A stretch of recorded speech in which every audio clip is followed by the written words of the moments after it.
सोचिए जरा, क्या इस देश में अब मोदी सरकार के खिलाफ बोलना या नारा लगाना इतना बड़ा गुनाह हो गया है कि आपको आपके ही घर से, आपके ही शहर से तड़ी पार कर दिया जाए?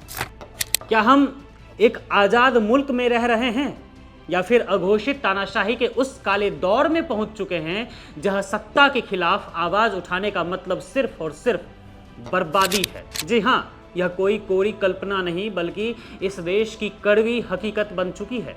और इस बात पर मुहर किसी और ने नहीं बल्कि देश की अदालत ने लगाई है। बॉम्बे हाईकोर्ट की यह तीखी और ऐतिहासिक टिप्पणी मोदी सरकार के उस अहंकार पर करारा तमाचा है जो जनता की आवाज को अपने जूते तले कुचल देना चाहती है। आखिर अदालत को यह क्यों कहना पड़ रहा है कि इस देश के नागरिकों को गुलाम बनाया जा रहा है? दरअसल यह पूरा मामला socialist democratic party of India के महाराष्ट्र महासचिव सईद अहमद अब्दुल वाहिद चौधरी से जुड़ा है, जिन्हें मुंबई पुलिस ने 1 साल के लिए तड़ी पार करने का फरमान सुना दिया था 2025 में।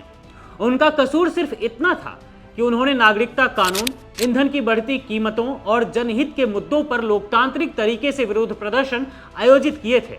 लेकिन हद तो तब हो गई जब उनके खिलाफ की गई इस कार्रवाई का सबसे बड़ा आधार बीजेपी सरकार मुर्दाबाद और अमित शाह मुर्दाबाद जैसे नारों को बनाया गया।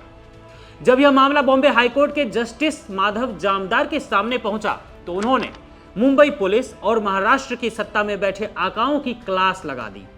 जज साहब ने बेहद कड़े शब्दों में पूछा कि आखिर जनता के टैक्स पर पलने वाले पुलिस अधिकारी किसी मंत्री के राजनीतिक कार्यकर्ता की तरह कैसे काम कर सकते हैं? कोर्ट ने साफ कहा कि इस देश में नागरिकों को सरकार के फैसलों के खिलाफ आंदोलन करने और शांतिपूर्ण विरोध जताने का पूरा संवैधानिक अधिकार है। सिर्फ नारे लगाने या प्रदर्शन करने के आधार पर किसी को उसी के शहर से बेदखल नहीं किया जा सकता है। अदालत ने साफ कर दिया कि यह मनमानी कार्रवाई सीधे तौर पर अभिव्यक्ति की आजादी और गरिमा के साथ जीने के मौलिक अधिकार का सरेआम कत्ल है। अदालत की इस तल्ख टिप्पणी ने मोदी सरकार की उस मंशा को पूरी तरह बेनकाब कर दिया है दोस्तों, जिसे लेकर विपक्ष के नेता राहुल गांधी लंबे समय से देश को आगाह कर रहे थे। राहुल गांधी लगातार संसद से लेकर सड़क तक यही तो कह रहे हैं कि यह सरकार देश में लोकतंत्र का गला घोंटकर हुकुमशाही लाना चाहती है।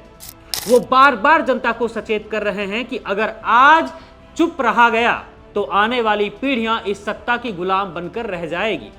आज कोर्ट के इस फैसले ने राहुल गांधी की उसी दूरदर्शिता और उनकी लड़ाई पर एक बड़ी मुहर लगा दी है।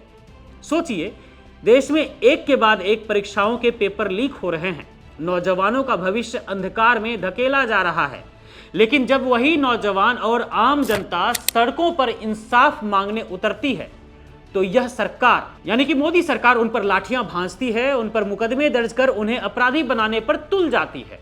मोदी सरकार चाहती ही नहीं है कि कोई उनसे सवाल पूछे, कोई उनसे रोजगार पर बात करे या कोई उनके घोटालों पर उंगली उठाए। यह तानाशाही सिर्फ मुंबई तक सीमित नहीं है दोस्तों, बल्कि पूरे देश में विरोधियों की आवाज को कुचलने का एक खतरनाक पैटर्न बन चुका है। अभी कल की ही बात है जब अयोध्या के राम मंदिर में धांधली और चोरी के खिलाफ आवाज उठाने के लिए कांग्रेस नेता अजय राय वहां पहुंचे तो यूपी की बीजेपी सरकार की पुलिस ने उन्हें घंटों तक हिरासत में रख लिया। कानून का खौफ दिखाकर पुलिसिया तंत्र का इस्तेमाल करके हर उस शख्स को चुप कराने की साजिश रची जा रही है जो मोदी सरकार या बीजेपी सरकार के सामने आईना रखने की हिम्मत दिखाता है।